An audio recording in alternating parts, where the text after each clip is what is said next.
તમે પણ ગુજરાતમાં રહો છો તો શું તમને એવું લાગે છે કે ગુજરાતમાં રહો છો અને કાપડનો બિઝનેસ કરો છો તો તમે તમારી દુકાનમાં કે શોરૂમમાં માત્ર ગુજરાતી જ કલેક્શન રાખવું જરૂરી છે? તો ના. કેમ અજમેરા ફેશનની મેં તમને વાત કરી ખબર છે? કારણ કે અહીંયાથી જોડાઈને છે ને તમે ફેક્ટરી રેટ પર આ બધા પ્રોડક્ટ ખરીદી શકો છો. અને અહીંયા ખાસ વાત એ છે, કોઈ નાનો વેપારી હોય કે કોઈ મોટો વેપારી હોય કે કોઈની મોટું શોરૂમ હોય, અહીંયા બધા માટે છે ને રેટ સેમ છે. આપણા પાસે એક કસ્ટમર નથી આવતું, એક કસ્ટમરની ડિમાન્ડ નથી આવતી. ડેલી કસ્ટમરોની ડિમાન્ડ અલગ હોય, ટેસ્ટ અલગ હોય, એટલે છે ને બધી ટાઈપની ક્વોલિટીના કલેક્શન રાખવા ખૂબ જરૂરી છે. જય શ્રી કૃષ્ણ મારા ભાઈઓ અને બહેનો, તમારું ફરી એકવાર સ્વાગત છે અજમેરા ફેશનના ગુજરાતી યુટ્યુબ ચેનલ પર. આજે હું તમને જણાવવા જઈ રહી છું એક એવો સિક્રેટ, જે તમે સિક્રેટ યુઝ કરો તો તમારી દુકાનમાં પણ ગ્રાહકોની લાઈન લાગી શકે. ભાઈઓ અને બહેનો, તમે પણ ગુજરાતમાં રહો છો તો શું તમને એવું લાગે છે કે ગુજરાતમાં રહો છો અને કાપડનો બિઝનેસ કરો છો તો તમે તમારી દુકાનમાં કે શોરૂમમાં માત્ર ગુજરાતી જ કલેક્શન રાખવું જરૂરી છે? તો ના. આપણે ગુજરાતમાં તો રહીએ છીએ, પણ ગુજરાતમાં પણ ઓલ ઓવર ઇન્ડિયાથી લઈને આપણા ત્યાં બધા સ્ટેટના લોકો રહે છે. આપણા ત્યાં બંગાળી થઈ ગયા, ઓડિશાવાળા થઈ ગયા, મહારાષ્ટ્રીયન થઈ ગયા, કે પછી યુપી બિહારવાળા થઈ ગયા. એવી રીતે બધા જ લોકો છે ને આપણા ગુજરાતમાં રહેતા હોય, તો આપણે આપણી દુકાનમાં છે ને બધી જ વસ્તુનો ટેસ્ટ રાખવો જરૂરી છે. કારણ કે એમને ખાલી ગુજરાતી ટેસ્ટ તો નહીં પસંદ આવે ને, એ એમના ત્યાં સ્ટેટમાં જેવું પહેરતા હોય, જેવું પસંદ કરતા હોય, એવું એમને અહીંયા પણ જોઈતું હોય, બરાબર ને? તો તમે એવું કલેક્શન તમારી દુકાનમાં રાખો જ નહીં, તો પછી કસ્ટમર આવવાના ક્યાંથી છે? નહીં આવશે ને. તો આ વિડીયો તમે છેલ્લે સુધી જરૂર જોજો, કારણ કે આજે હું એવું સિક્રેટ બતાવવાની છું તમને, જેથી તમારી દુકાનમાં ગ્રાહકોની લાઈન તો લાગી જ જવાની છે. તો ભાઈઓ અને બહેનો, તમને જે હું સિક્રેટ બતાવવા જઈ રહ્યું છું એ ધ્યાનથી સાંભળજો. સૌથી પહેલું સિક્રેટ તો એ છે કે તમે કેવું પ્રોડક્ટ લાવો છો, ક્યાંથી પ્રોડક્ટ લાવો છો, કયા મેન્યુફેક્ચરર પાસેથી પ્રોડક્ટ લાવો છો, ને કેવી રીતે તમે વેચો છો, એ સૌથી વધુ ઇમ્પોર્ટન્ટ છે. સૌથી પહેલાં તો તમને છે ને સારી ક્વોલિટીના પ્રોડક્ટ લાવવું વધુ જરૂરી છે, કેમ કે આપણા પાસે કસ્ટમર કેવા આવે ને એ પણ ધ્યાન રાખવું જરૂરી છે. ચીપ ક્વોલિટીનું તમે કલેક્શન લાવો તો પછી તમારા ત્યાં કસ્ટમર કઈ રીતે આવે? હવે વાત કરું હું મેન્યુફેક્ચરરની. તમે વિચારતા તો હશો જ કે મેં મેન્યુફેક્ચરરની વાત કરી તો તમે ક્યાંથી આવશો, ક્યાં લેવા આવશો? તો તમને એકદમ જે રિઝનેબલ રેટ, મતલબ ફેક્ટરી રેટ પર જે મેન્યુફેક્ચરર પાસેથી તમે માલ ખરીદી શકો ને, ત્યાં તમારે જવું વધુ જરૂરી છે. તો એ રહેવાનું છે અજમેરા ફેશન. કેમ અજમેરા ફેશનની મેં તમને વાત કરી ખબર છે? કારણ કે અહીંયાથી જોડાઈને છે ને તમે ફેક્ટરી રેટ પર આ બધા પ્રોડક્ટ ખરીદી શકો છો. અને અહીંયા ખાસ વાત એ છે, કોઈ નાનો વેપારી હોય કે કોઈ મોટો વેપારી હોય કે કોઈની મોટું શોરૂમ હોય, અહીંયા બધા માટે છે ને રેટ સેમ છે. હા, રેટ સેમ છે. એટલે છે ને કોઈને પણ ડિફરન્ટ વેરાયટીમાં કે ડિફરન્ટ રેટમાં નથી મળતું. બધા માટે વેરાયટી પણ સેમ છે ને બધા માટે રેટ પણ સેમ છે. ખાસ કરીને એ ધ્યાન રાખવું જરૂરી છે કે સારા મેન્યુફેક્ચરર સાથે જોડાવું. અને અજમેરા ફેશન સાથે તમે છે ને ડાયરેક્ટ જોડાઈ શકો છો. વચ્ચે કોઈ પણ પર્સન આવતું નથી, કોઈ મિડલ મેન નથી આવતું, એટલે તમારું કમિશન છે ને જવાનો કોઈ ડર રહેતો નથી. તમે ડાયરેક્ટ છે ને અજમેરા ફેશન સાથે જોડાઈને તમારું માર્જિન એડ કરીને સારો નફો કમાવી શકો છો.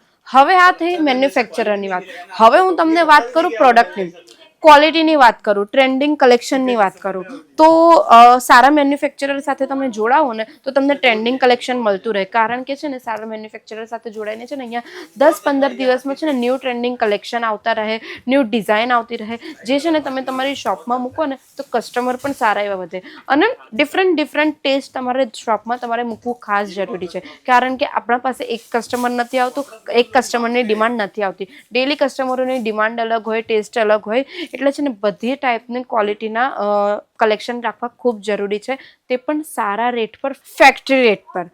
તો હવે વાત કરીએ આપણે એરિયાની, કે તમે કેવા એરિયામાં તમારી શોપ છે, કેવા એરિયામાં તમારી દુકાન મૂકો છો. તો એ એરિયા વાઇઝ છે ને તમને તમારી શોપમાં કલેક્શન રાખવા ખૂબ જરૂરી છે. કારણ કે તમારા એરિયામાં કેવા કસ્ટમર રહે છે, તમે સોસાયટીમાં તમારી દુકાન છે કે પછી કોઈક પોશ એરિયામાં તમારું શોરૂમ કે શોપ છે, કે એ વસ્તુ વધુ ધ્યાન રાખવી જરૂરી છે. તમારી દુકાનમાં કેવા કસ્ટમર આવે છે, તમારી દુકાનમાં કેવા કસ્ટમરોની ડિમાન્ડ છે, હાઈ ક્વોલિટીવાળી કલેક્શનની ડિમાન્ડ છે કે લો ક્વોલિટીવાળા કલેક્શન કલેક્શનની ડિમાન્ડ છે કે પછી ડિઝાઇનર પીસની ડિમાન્ડ છે, પ્રીમિયમ ક્વોલિટીની ડિમાન્ડ છે, એ વસ્તુ ધ્યાન રાખવી ખૂબ જ જરૂરી છે. અને આટલું જ નહીં, આ બધું કલેક્શન તમે તમારી દુકાનમાં મૂકો એરિયા વાઇઝ, બરાબર. તો આ બધું કલેક્શન મૂકવા માટે દુકાનમાં તમને મેન્યુફેક્ચરર સાથે તો તમે જોડાઈ ગયા, પણ એ તમે અહીંયા આવીને ખરીદશો કઈ રીતે તમને પણ ખ્યાલ આવવો જોઈએ ને. તેના માટે તમારે છે ને અજમેરા ફેશનમાં એકવાર આવીને વિઝિટ કરવું પડે, કારણ કે અહીંયા આવીને તમે એકવાર વિઝિટ કરશો ને તો અમારા જે સેલ્સ પર્સન છે ને તે તમને ગાઈડ કરશે કે તમે કઈ રીતે છે ને તમારા એરિયા વાઇઝ તમારી શોપમાં કલેક્શન મૂકી શકો છો. તમે પાછળ જોઈ શકો છો આપણા ત્યાં કસ્ટમર આવ્યા છે ખરીદવા, તો સેલ્સ પર્સન એમને બધી ક્વોલિટીની સાડીઓ બતાવીને ગાઈડ કરી રહ્યા છે કે કેવી ટાઈપના એ લોકો સાડી મૂકી શકે છે પોતાના બિઝનેસ માટે, બરાબર ને. એ રીતે તમને છે ને ધ્યાન રાખવું પડશે કે તમે કેવા કલેક્શન તમારી દુકાનમાં મૂકી શકો છો. ને આટલું જ નહીં, ખાલી કલેક્શન મૂકવાથી કામ નહીં ચાલે, તમને છે ને એનું માર્કેટિંગ પણ કરવું પડે, કારણ કે તમે કલેક્શન તો મૂકી દીધા પણ તમારા કસ્ટમરને ખબર જ ના હોય કે અહીંયા કેવા કલેક્શન મળે છે, કેવી ડિઝાઇન મળે છે, તો કસ્ટમરની લાઈન કેવી રીતે લાગશે? નહીં લાગશે ને. તેના માટે છે ને સોશિયલ મીડિયાનું માર્કેટિંગ કરવું ખૂબ જરૂરી છે. તમે છે ને સોશિયલ મીડિયામાં તમારું ઇન્સ્ટાગ્રામ થઈ ગયું, વોટ્સએપ થઈ ગયું કે ફેસબુક થઈ ગયું ને, ત્યાં રીલ નાખો, સ્ટોરી પોસ્ટ કરો, વિડીયો પોસ્ટ કરો. વોટ્સએપની વાત કરું ને તો તમારા કસ્ટમરનું એક અલગથી ગ્રુપ બનાવો, એ ગ્રુપમાં તમે છે ને બધા કલેક્શન નાખો ને, કેવું કે હા અમારા પાસે આ ન્યૂ ટ્રેન્ડિંગ કલેક્શન આવ્યા છે, આ તહેવાર કે પ્રસંગ માટે આ ટાઈપના કલેક્શન આવ્યા છે, પૂજા થઈ ગઈ તો આ ટાઈપના મતલબ સાડીઓ છે, કુર્તી છે, પછી હેવી વર્કવાળા ગાઉન કે પછી લહેંગા, એવું બધું આવ્યું છે. એવા કલેક્શન તમે છે ને સોશિયલ મીડિયામાં નાખો. આટલું જ નહીં, તમારી શોપ છે, સારી એવી શોપ છે તો શોપની બહાર છે ને ડિસ્પ્લે કરો, ડમી પર એ વસ્તુ વેર કરો. કોઈ લહેંગો થઈ ગયો તો લહેંગો ડમી પર વેર કરો, સાડીને વેર કરાવો, એ જેથી છે ને જે કસ્ટમર જતા હોય ને તો એમને ખ્યાલ આવે કે હા આ શોપમાં સારા કલેક્શન ને ડિમાન્ડિંગ કલેક્શન સારા એવા મળે છે, ટ્રેન્ડિંગ કલેક્શન મળે છે, જેથી છે ને કસ્ટમર તમારી દુકાનમાં આવશે, જોવા આવશે. કેમ કે ડિસ્પ્લે કરવું સૌથી મેઇન વસ્તુ છે. જ્યાં સુધી તમે ડિસ્પ્લે જ નહીં કરો ને ત્યાં સુધી કસ્ટમરને ખબર નહીં પડે કે આ દુકાનમાં કંઈક સારું એવું પણ મળે છે. તો આ બધા પોઈન્ટ છે ને તમને ધ્યાન રાખવું ખૂબ જરૂરી છે, જેથી કરીને કસ્ટમર તમારી દુકાનમાં આવે. તો હવે મેં તમને આ પોઈન્ટ્સ તો કહી દીધા, આ પોઈન્ટ્સનું ખાસ ધ્યાન રાખજો ને આ પોઈન્ટ્સને ઓબ્ઝર્વ જરૂર કરજો અને આ પોઈન્ટ્સ પર અમલ કરજો, જેથી છે ને તમારી દુકાનમાં કસ્ટમરોની લાઈન તો બની જ રહે છે. હવે મેં તમને પ્રોડક્ટ ક્વોલિટીની બધી વાત તો કહી દીધી કે કેવા પ્રોડક્ટની કેવી ક્વોલિટી તમને તમારી દુકાનમાં રાખવી જોઈએ. મેન્યુફેક્ચરની પણ વાત કરી દીધી કે કેવા મેન્યુફેક્ચરર સાથે જોડાઈને તમે આ બધી ક્વોલિટી તમારી દુકાનમાં રાખી શકો છો. પણ હા, અજમેરા ફેશન છે ને તમને સિંગલ પીસ સાથે ડીલ નથી કરતું, તમને બિઝનેસ માટે આ બધું પ્રોડક્ટ પ્રોવાઈડ કરે છે, એટલે તમારે સેટ વાઇઝ બલ્કમાં તમને આ બધો માલ ખરીદવો પડે છે તમારી શોપ માટે. તો તમે આ બધો માલ તમે છે ને bulk wise set to set ખરીદી શકો છો, તે પણ ફેક્ટરી રેટ પર.